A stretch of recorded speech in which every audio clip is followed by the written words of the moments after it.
क्या आपको पता है कि इमाम हुसैन अलैहिस्सलाम की शहादत के बाद क्या हुआ था? क्या आप जानते हैं कि एक ऐसा शेर उठ खड़ा हुआ था जिसने करबला के हर जालिम को चुन चुन कर मिटा दिया? वो कोई आम इंसान नहीं था, वो था अल्लाह का एक बंदा जिसने इंसाफ का झंडा बुलंद किया और जुल्म के खिलाफ जंग छेड़ दी। कहते हैं कि जब करबला की रेत पर खून बहा था तब आसमान भी रोया था, मगर जुल्म वही नहीं रुका। तभी शुरू हुई एक और जंग बदले की, और इस बार मैदान में आया वो जो सिर्फ तलवार नहीं, इमाम के गम से भरा हुआ दिल लेकर आया था। उसने यजीद के हर मददगार को, हर कातिल को, हर जालिम को मिट्टी में मिला दिया। तो चलिए दोस्तों, आज जानते हैं उस इंसाफ की कहानी जिसने जुल्म की नींव हिला दी। अगर आप हमारे चैनल पर नए हैं तो चैनल को सब्सक्राइब जरूर कीजिए और हर दिन सीखिए सच्चाई की बात। साल 61 हिजरी तपता हुआ रेगिस्तान, करबला की जमीन खून से लाल हो चुकी थी। इमाम हुसैन अलैहिस्सलाम और उनके 72 साथियों की शहादत के बाद आसमान भी सोग में डूब गया था। बच्चे प्यासे थे, औरतें बंदी बना ली गई थीं और हक की आवाज को तलवारों के नीचे कुचल दिया गया था। कूफा और शाम के दरबारों में इमाम हुसैन का कटा हुआ सिर घुमाया गया और यजीद फतह के नशे में चूर था। मगर यह कहानी यहीं खत्म नहीं हुई थी। यह एक शुरुआत थी इंसाफ की, बदले की और जालिमों को उनके अंजाम तक पहुंचाने की। कूफा की गलियों में एक नाम फिर से गूंज रहा था, मुख्तार अस-सकफी। मुख्तार जेल में था जब करबला की घटना हुई, लेकिन जब यजीद की मौत के बाद हालात बदले तो वो बाहर आया और उसने ऐलान किया, अब हर कातिल से हिसाब लिया जाएगा। कूफा के सरजमी पर फिर से हलचल शुरू हुई। लोगों की आंखों में अफसोस और दिलों में जुनून था।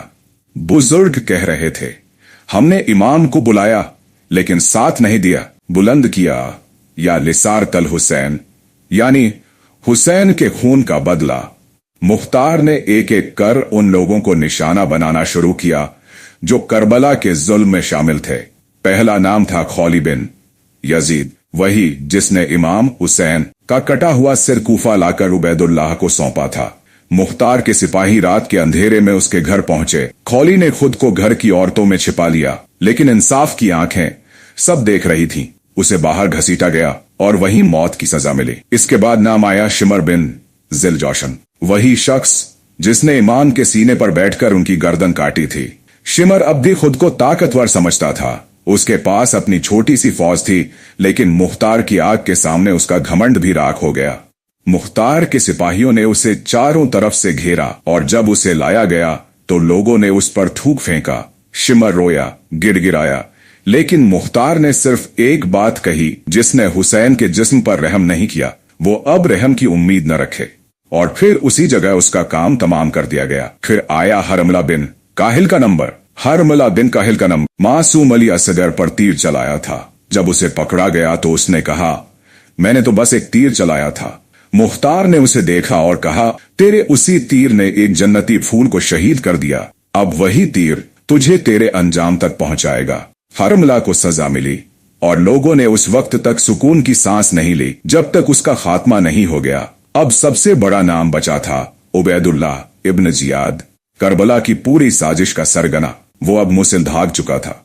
मुख्तार ने इब्राहिम इब्न मलिक अश्तर को हुक्म दिया, इसे जिंदा मत छोड़ना। मुसिल के बाहर एक बड़ी जंग हुई जिसे खजीर की जंग कहा गया। दोनों तरफ हजारों सिपाही थे। एक तरफ जालिम का जुनून था तो दूसरी तरफ इंसाफ की आग। तलवारें टकराईं, घोड़े दौड़े और नारे गूंजे, या लिसार तल हुसैन। जंग घंटों चली।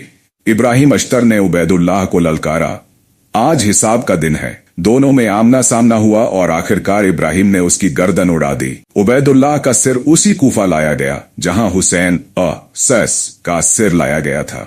ये एक निशानी थी, जमाना देख ले कि हक कैसे जीतता है। मुख्तार ने सैकड़ों नहीं, हजारों लोगों को उनके गुनाह की सजा दी। हर गली हर कोने में इंसाफ की हवा चल रही थी। वो हर उस आदमी को खोज खोज कर लाया गया जिसने करबला में जुल्म किया था, चाहे वो सिपाही था, तीरंदाज था या हुक्म देने वाला।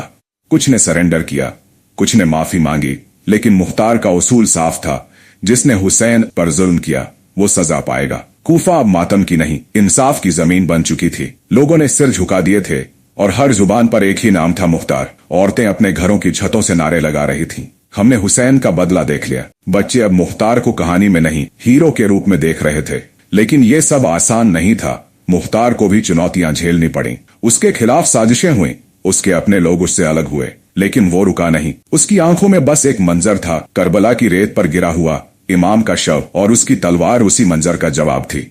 अभी और भी जालिम बचे थे, और मुख्तार की तलवार अब भी प्यास थी। बदला अब भी अधूरा था। मुख्तार की फौज अब पूरे इराक में फैल चुकी थी। उसकी तलवार हर उस जालिम का पीछा कर रही थी जिसने करबला में हुसैन और उनके अहले बैत पर जुल्म किया था। कूफा अब मुख्तार की हुकूमत में था, और उसके इरादे बुलंद थे। जिन लोगों ने पहले मुख्तार का मजाक उड़ाया था, अब वही लोग उसके झंडे तले लड़ रहे थे। उसके पास सिर्फ तलवार नहीं थी, बल्कि लोगों का दिल भी था। एक दिन मुख्तार को खबर मिली कि बसर बिन अरतात, जिसने हिजाज और यमन में हजारों बेगुनाहों का कत्ल किया था, अब दमिश्क में आराम से बैठा है। मुख्तार ने अपने जासूसों को रवाना किया, और पता चला कि वह यजीद की फौज के बचे हुए कमांडरों के साथ नई साजिशें बुन रहा है। मुख्तार ने इब्राहिम इब्न मलिक अश्तर और अबू आमिर को एक खुफिया मिशन पर भेजा। वो दमिश्क की सरहद तक पहुंचे, और वहां एक रात को बसर के कैंप पर हमला बोल दिया गया। बसर भागने की कोशिश कर रहा था, लेकिन अबू आमिर ने उसकी टांग में तीर मार दिया। उसे वहीं जिंदा पकड़ लिया गया और कूफा लाया गया। वहां पर सरेआम उसका इंसाफ हुआ, और लोगों ने देखा कि कैसे जुल्म हमेशा के लिए हार गया। इसके बाद मुख्तार ने बख्त की तरफ रुख किया, जहां कई ऐसे कमांडर जमा थे जो अब भी करबला के कातिलों का साथ देते थे।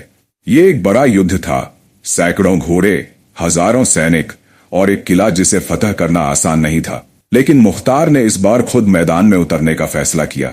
उसने अपने सिपाहियों से कहा, यह आखिरी लड़ाई हो सकती है। अगर हम आज जीत गए तो हुसैन और सस के खून का आखिरी हिसाब भी पूरा हो जाएगा। जंग की तैयारी पूरे जोर शोर से हुई। इब्राहिम इब्न अश्तर दाएं तरफ से हमला करने वाले थे, और मुख्तार खुद बीच की फौज की अगुवाई कर रहे थे। दुश्मन ने भी अपने तीरंदाज, घुड़सवार और मशालों से लैस सैनिकों को मैदान में उतार दिया। सुबह की अजान के बाद लड़ाई शुरू हुई। तलवारों की झमकार, घोड़ों की हिनहिनाहट और या लिसारतल हुसैन के नारे आसमान को चीर रहे थे। मुख्तार की फौज बहादुरी से लड़ी। इब्राहिम ने दुश्मन के घुड़सवारों को पीछे धकेल दिया। अबू आमिर ने दुश्मन के हथियारों का भंडार फूंक दिया। मुख्तार खुद अपनी तलवार लेकर आगे बढ़े। उन्होंने दुश्मन के कमांडर को ललकारा, तेरी तलवार ने हुसैन के साथियों का लहू बहाया है, अब उसी का जवाब ले। और फिर तेज वार करके उसे धराशायी कर दिया। मुख्तार की तलवार जैसे इंसाफ का परचम बन चुकी थी। एक एक कर सारे कमांडर मारे गए, और जब सूरज ढल रहा था तब तक मुख्तार की फतह पूरी हो चुकी थी। इस जंग के बाद पूरे इराक और आसपास के इलाकों में मुख्तार का नाम सूरज की तरह चमकने लगा। लेकिन इसी रोशनी के पीछे साया भी गहरा हो रहा था। अब्दुल्लाह इब्न जुबैर, जो मक्का में खुद को खलीफा घोषित कर चुका था, मुख्तार की बढ़ती ताकत से डर गया था। उसने अपने भाई मुसब इब्न जुबैर को एक बड़ी फौज के साथ कूफा भेजा। मुसब जानता था कि सीधा हमला नहीं चलेगा, इसलिए उसने अंदर से मुख्तार के लोगों को तोड़ने की साजिश की। कुछ सरदार जो पहले मुख्तार के साथ थे लेकिन अब उसके सख्त इंसाफ से डरने लगे थे, मुसब के साथ मिल गए। जब मुख्तार को खबर हुई तो उसने अपनी छोटी सी फौज इकट्ठा की, सिर्फ 5000 सिपाही, जबकि मुसब के पास 20,000 की फौज थी। लोगों ने कहा, मुख्तार पीछे हट जाओ, ये जंग नामुमकिन है। लेकिन मुख्तार ने जवाब दिया, अगर मैं पीछे हटा तो हुसैन के खून से बेवफाई होगी। कूफा से बाहर नहर दजला के पास एक और बड़ी जंग शुरू हुई। मुख्तार ने अपने सिपाहियों से कहा, आज हम मर भी जाएं तो भी ये दुनिया देखेगी कि हक वाले कैसे लड़ते हैं। पहले दिन की जंग में मुख्तार की फौज ने दुश्मन को भारी नुकसान पहुंचाया, लेकिन मुख्तार के कई बहादुर सिपाही भी शहीद हो गए। दूसरे दिन मुख्तार ने खुद सबसे आगे रहकर लड़ाई की। उसकी तलवार थकती नहीं थी, उसकी आंखों में वही करबला की तस्वीर थी। लेकिन शाम तक मुख्तार की फौज घिर चुकी थी। अंत में मुख्तार के पास सिर्फ कुछ वफादार सिपाही बचे थे। दुश्मन ने उसे चारों तरफ से घेर लिया। मुसब ने पैगाम भेजा, सरेंडर कर लो, जान बख्श दूंगा। मुख्तार ने जवाब भिजवाया, मैं इमाम हुसैन के कातिलों को एक एक कर मारने के लिए जिया हूं, अब डर कर नहीं मरूंगा। और फिर आखिरी लड़ाई शुरू हुई। मुख्तार ने कई सिपाहियों को अकेले मार गिराया। उसके जिस्म पर कई जख्म थे, लेकिन उसका हौसला जिंदा था। आखिरकार एक तीर उसकी छाती में आकर लगा। वह घोड़े से नीचे गिरा। उसके सिपाही उसकी तरफ दौड़े, लेकिन दुश्मन की भीड़ ने चारों तरफ से घेर लिया। जमीन पर गिरा हुआ मुख्तार मुस्कुरा रहा था। उसके लबों पर आखिरी लफ्ज थे, या हुसैन। दुश्मन ने उसके जिस्म को वहीं छोड़ दिया, लेकिन इतिहास ने उसे अमर कर दिया। मुख्तार की शहादत कोई हार नहीं थी, वो आखिरी सबक था कि जालिम कितना भी ताकतवर हो, जब तक हक के लिए एक इंसान खड़ा है तब तक इंसाफ जिंदा है। कूफा की मस्जिद में अगले दिन कोई अजान देने नहीं आया। लोग चुप थे, लेकिन फिजा में एक नाम गूंज रहा था, मुख्तार। वो मरकर भी जिंदा था। उसके खून की हर बूंद ने गवाही दी कि बदला पूरा हुआ और करबला का इंसाफ हो चुका था।